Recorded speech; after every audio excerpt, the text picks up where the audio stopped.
Hey again, Anthony Fontana here, live after 5. Just a quick thing that is in the news. You're all hearing this. Inflation at 9.1%. It's a staggering level of inflation that is now hitting the economy. And this is the basic number. This is not even the true number. When you go to a store and, a tomato that used to be $1 is now $2, that's a 100% increase in the price, right? It's double the price. Very little in the stores is up 9.1%. Overall, the overall economic engine that is the United States is up 9.1. So everyone is affected by this, and it's a serious breach of fiduciary duty when government officials outspend, just spend as much as they possibly can to stay in office, and the rest of us get it in the neck. It's just unfortunate. I don't pay much attention to like the bills around here. MJ handles paying all the bills. I earn the money, give her the cash to pay the bills, and she pays the bills. And every now and again, she'll come in with like a bill and say, "Wow, the gas bill is up 22% over what it was last year." I'm like, "Oh wow, okay, it's not good." Gas prices have now come down. Gas for the cars, right? But it's still double where it was just about 3 some odd years ago. So no joke, a lot of money goes into the gas tank, and it's scary because there's a lot of people that need to drive just to get to work. And what's going to happen now?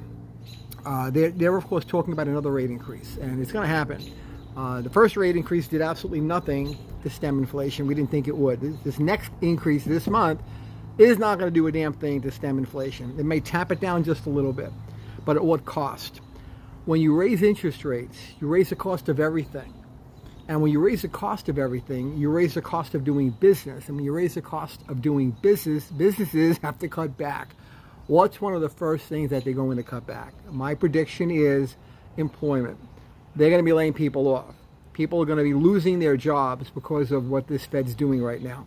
It's incomprehensible, but in order to effectuate a tamp down of inflation, people will need to lose their jobs. How absurd is this? The economy is just getting over 2020, 2021 COVID nonsense and all the stupid lockdowns. And now they're talking about, let's raise rates again. Let's cause people to lose their jobs, which is a good thing, right, for the government. It's unbelievable to me.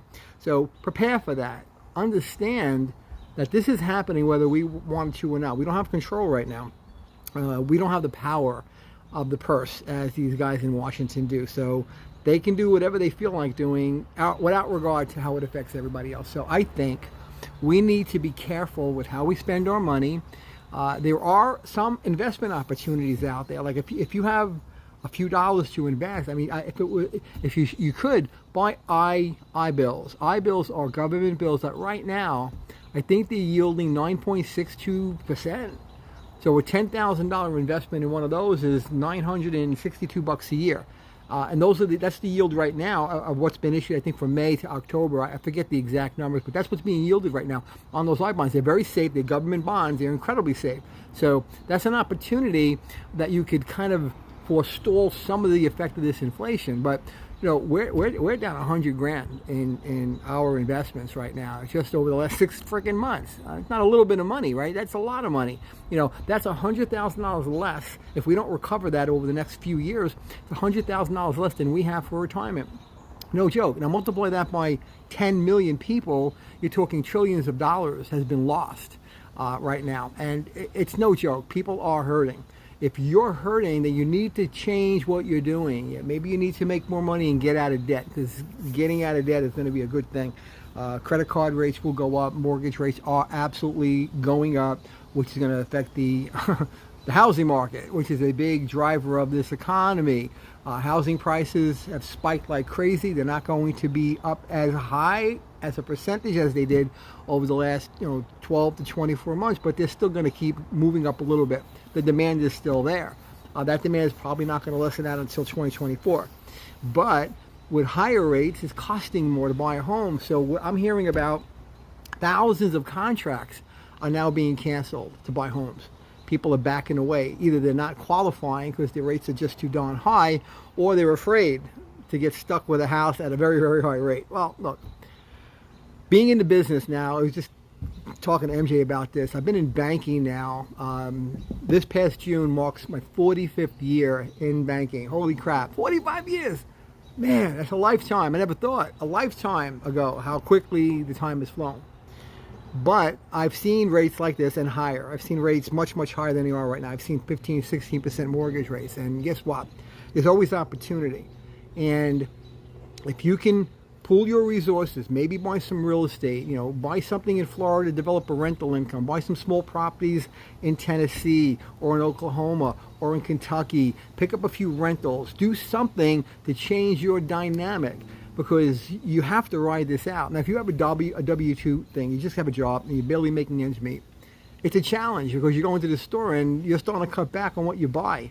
You're buying the cheaper product. You're not buying the brand name. Maybe you've been buying the cheaper product all along and now you don't know what to do because now it's gone up even higher than you ever expected. With this, it always cycles back in the other direction. I give this another 24 more months of madness before it does. Probably sometime around November, December, we'll start to see a tapping down of the inflation rate. But it's probably going to close out the year on an annual basis at 8. Next year, probably another 8. That's a huge, huge increase in prices. But all we can do is make more money. Make as much money as you can. Find alternate things that you could do with your side time instead of coming home and popping on a TV from 7 to 11 and going to bed and waking up and going to a job. Figure out a way over a couple of hours a day where you can add to your income. You add to your income, you can get out of debt faster. If you don't have a lot of debt, now you're adding to your income, you're creating some assets for yourself to weather the storm, because guess what?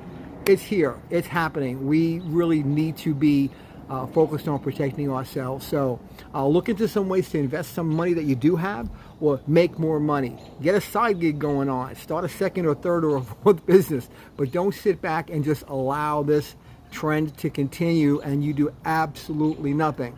That's a big mistake. I definitely don't recommend you sit by and just hope for the best, because you can hope for the best, you're going to get it right in the neck, because these guys in Washington don't give a gosh darn about you or me or anybody else. All they care about is getting to office, basically making 50, 60 grand a year and then graduating 6 years later as multi-millionaires. Can't figure out how they do that. I know how they do that, but that's another video that we'll do another night. Anyway, Irene's in the house. Hi, Dan. How are you? Forrest is in the house. Hi, Dan. Hi, Carol. How are you? It is scary, Carol. It's absolutely scary. Rents are through the roof. Why? Because mortgages are through the roof. People can't afford to buy a house. They have to rent. If they have to rent, they got to pay whatever the landlord wants. If the landlord just bought the house at a higher interest rate, he's got to charge more rent. It's just the way it is. The rising rates are going to filter down through every single thing that we do. Everything. And that makes me crazy because I know it wasn't necessary. All this freaking spending last year unnecessarily created this bubble that we're in right now. And it's going to take at least 12 to 24 months before it backs itself back up. Of course, they're talking about spending even more money now, aren't they? Like, wow, they want to subsidize insurance, and I don't know. It's just madness. These guys are literally clueless. If you look at the current administration, I don't think there's 5 people working there right now out of 400 that have business experience. Think about that. No business experience. They're all academics and professors and whatever. I don't even know where they all. Most of them come from politics. They've never had jobs where they had to actually create wealth for people. They've never owned companies or businesses, for that matter. That's the bulk of the administration right now. So until we see a change in who's running things, we're probably not going to see too many changes going on that are going to be beneficial to any of us. So that's it for tonight. I'm going to sign off. Grab the lady MJ. We've wound down 10 star. Great show, 10 star. Loved it. It was awesome. 3 seasons. We wanted it to continue. We really, really loved it. Now we're looking for something else to watch. We love watching series that can span over a few weeks' time, and we kind of binge them over that time. And we just love to do that. That's our thing at night. So I'm going to sign off. Have a great night. Pray for success in this country, and I love you guys. Any questions to me, feel free to inbox me if I can help in any way. We'll catch you guys tomorrow night. Be well.